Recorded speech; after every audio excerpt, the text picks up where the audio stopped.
আসসালামু আলাইকুম। আজকের এই দিনটিকে মুসলিম উম্মার জন্য বিশেষ গুরুত্বপূর্ণ এবং মর্যাদাপূর্ণ দিন হিসেবে মনে করা হয়। তবে এই দিনে কে মনে করা হয় ইবাদতের জন্য একটি উত্তম দিন হিসেবে।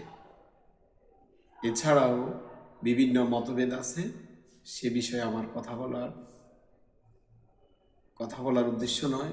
আমার কথা বলা হচ্ছে আজকে ভোজন নিয়ে। আজকে যদি আপনি গরুর দোকানে গিয়ে দেখেন, সেখানে মানুষের ভিড়, মাংস কেনার হিড়িক পড়ে গেছে। বিভিন্ন মহল্লায় গরু জবাইয়ের হিড়িক পড়ে গেছে।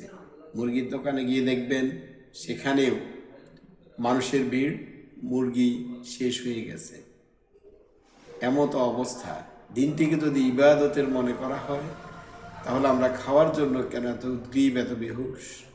আমরা তো 365 দিনই আমাদের জন্য সুযোগ আছে।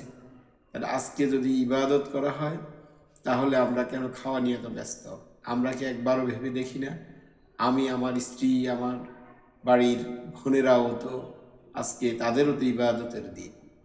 তাহলে যদি আজকে তারা সারাটা দিন রান্না নিয়ে পরিশ্রম করে, রান্না নিয়ে ব্যস্ত থাকে, তাহলে তারা কখন তাদের ইবাদতের জন্য পরিপাটি হবে, পরিচ্ছন্ন হবে? এছাড়া উচ্চ প্রোটিন সমৃদ্ধ খাবার খাওয়ার পরে শরীরে নানাবিধ সমস্যা দেখা দিতে পারে। গ্যাস্ট্রিক জনিত সমস্যা, উদ্রামজনিত সমস্যা।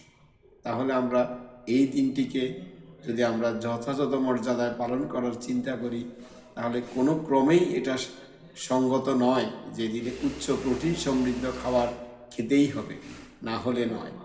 আমার মনে হয় আমাদের চেতনা এবং বিশ্বাসের সাথে আমাদের কার্যের সাথে মিলছে না। যদি কোনো ভুল বলে থাকি, তাহলে সবাই ক্ষমা করবেন। আসসালামু আলাইকুম রহমতুল্লাহি ওয়া বারাকাতুহু।